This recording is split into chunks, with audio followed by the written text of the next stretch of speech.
تخيل معايا كده انك تتعلم انجليزي من غير ما تدفع ولا جنيه في اقل من دقيقة. في الفيديو ده هتوفر وقت ومجهود وفلوس كتير جدا. ابلكيشن، تطبيق بسيط على موبايلك، بس مش ابلكيشن تقليدي، لا ده بيعلمك انجليزي من خلال قصص حقيقية معتمدة من اوكسفورد. يعني انت بتتعلم من غير ما تحس انك بتتعلم.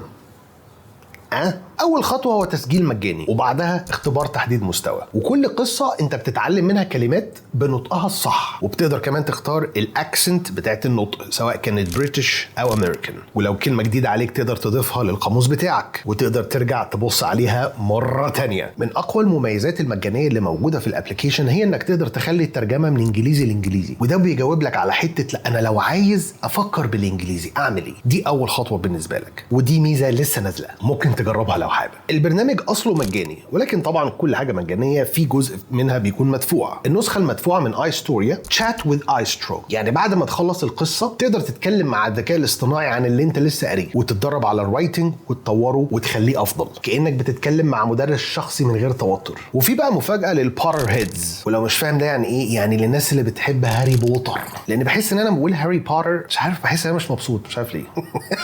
سلسلة هاري بوتر كلها موجودة في اللايبراري، اللي هي مش لايبراري، يعني انت بتقرا وبتتعلم من حاجات انت اوريدي بتحبها، فده هيقلل قوي فرصة ان انت تمل. فانت مع اي ستوري هتشتغل على الريدنج والرايتنج والسبيلنج وزيادة الفوكابيلاري بتاعك، وكمان هتشتغل على الليسننج. الابلكيشن هو اللي يقراها لك وانت هتقرا وراه. زي ما قلت لك البرنامج اصله مجاني، ولكن فيه مميزات مدفوعة، ولو حبيت انك تشترك فيها هيبقى ليك خصم لانك جاي عن طريق عمر عبد الرحيم. هسيب لك لينك فيه الخصم، سيب لي كومنت وهبعت لك التفاصيل. انجز.